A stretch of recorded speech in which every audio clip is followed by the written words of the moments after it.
We're doomed! What are you doing here? What? The sun flying from the moon? We're making offerings to the All-God, clearly. You too can seek his aid. That's if you got fitting offerings. He scorned ours, and then cursed the old village. The All-God, you call him. First I've heard. Is some new deity? Nay, 'tis ancient, revered by our forefathers. They say it were like this. Roslav of Oriton came here to gather brushwood, and suddenly, for no reason, a bush burst into flame. Then, Roslav heard a voice from the ground, demanding offerings and obedience. We've been coming here since then, bearing gifts, in exchange for which the All-God watches over us, keeps us from evil. Plain to see that. So, what's wrong with your offerings? You needn't mock us, you can see right well we brought scraps. Before the war, I wouldn't give this such to me elms. But what can we do? Such are the times. And they're like to get worse. All-God said if he don't get a rafter of bacon and a barrel of beer at least, the rivers will fill up with frogs and locusts or some such will devour the harvest. I could intercede on your behalf with this All-God of yours. Got a feeling we'd come to an understanding. Well, I suppose it can't hurt to try. To speak with him, you have to stand before the altar and cry out, "All God, help a poor wretch in need." Who knows, he might just listen to a foreigner.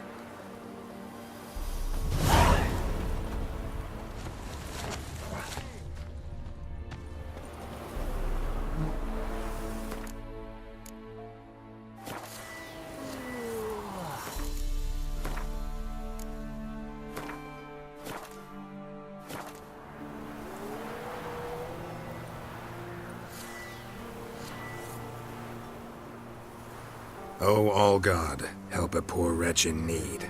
Pretty please. How dare you disturb my divine rest, mortal? I dare disturb it because I want your divine self to lift the, curse you cast.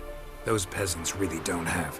They must bring worthy offerings or they shall face drought, driving hail, earthquakes, avalanches. I have spoken. Avalanches? Here? Huh. How would that work?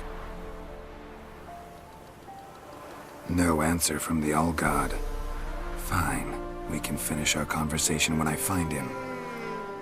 Voice came from underground.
Wine. More like vinegar. Someone drank it anyway. Could follow the scent.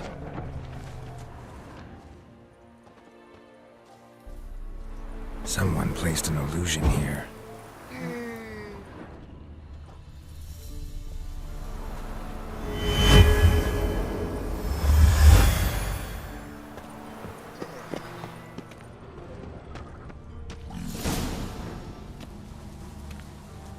What? Who dares disturb my divine being? Geralt of Rivia. Pleasure. Huh. Expected the All-God to be corporeal in form, but never thought he'd be corpulent. Fattened up nicely at those peasants' expense. Expense? Expense? Not a word about the help I give in return. Blessings, absolutions, enlightened advice. Believe me, these folks need all of it. I'd watch over them still if they fulfilled their end. But lately they offer these pathetic scraps. That they steal from the mouths of their children, and to make matters worse, you cast a curse on them. And I'll not lift it till they bring me worthy offerings. I'm to settle for curds and whey? Not a chance. And you can tell them that.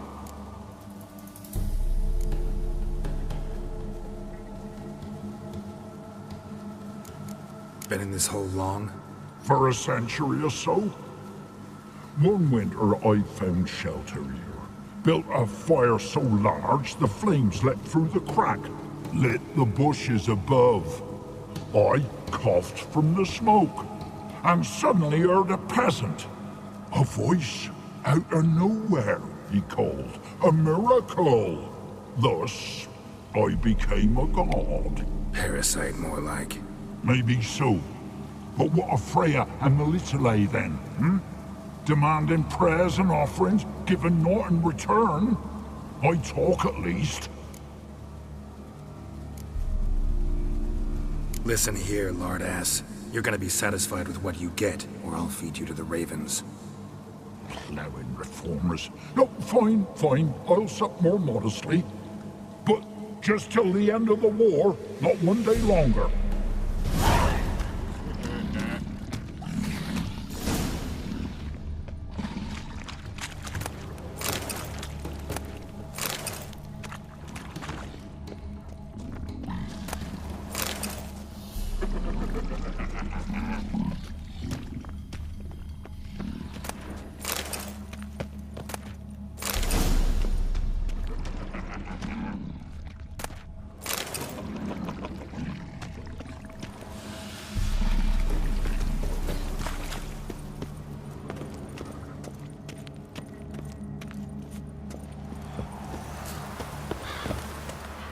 Anything new?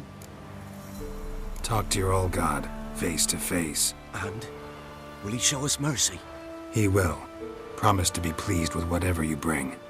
I told you. I told you the All-God's merciful, understanding. Thanks, Witcher. Oh, one last thing. Did you know there's a crypt beneath this hill? Might want to take a look sometime. Architecture's fascinating.